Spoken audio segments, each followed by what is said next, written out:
جو دل کا معاملہ ہے یہ 40 سال سے پہلے میسر آتا ہے۔ وہ جو نمازیں ہیں وہ 40 سال کے بعد بھی پڑھ سکتے ہیں، 60-70 سال کی عمر میں بھی پڑھ سکتے ہیں، لیکن یہ 40 سال کے بعد پھر یہ میسر نہیں آتا ہے۔ اس وجہ سے ضروری ہے کہ آدمی اس کو بھی حاصل کر لیں۔ پھر جب وہ نماز پڑھے گا تو ساتھ یہ بھی تو ہوگا نا۔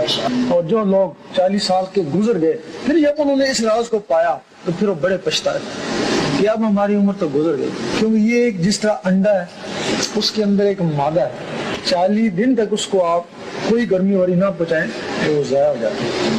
پھر آپ آزاد مرغیوں کے نیچے رکھیں اس سے بچہ تو نہیں نکلے گا نا۔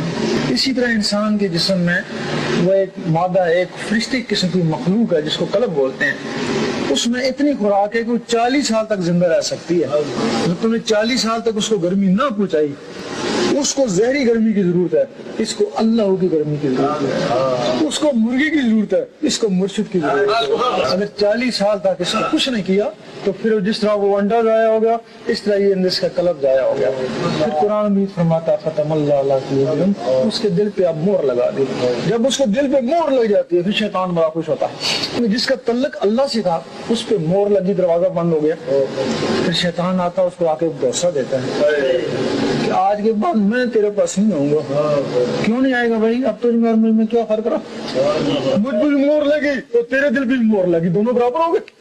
اس وجہ سے جو لوگ 40 سال سے پہلے لگتے ہیں وہ اس راز کو، اس علم کو پاتے ہیں۔ یہ علم ہے ایک، جس طرح وہ علم ظاہر ہے اس طرح یہ علم باطن ہے، وہ شریعت کا علم ہے، یہ طریقت کا علم ہے۔ پھر جب ان کے دلوں پہ مہر لگ جاتی ہے ٹھیک ہے وہ ظاہری علم میں آ جاتے ہیں۔ اب ان کا ظاہری علم اللہ کے لیے نہیں ہے، وہ دوزخ سے بچنے کے لیے، برے پانے کے لیے، اللہ کے لیے نہیں ہے۔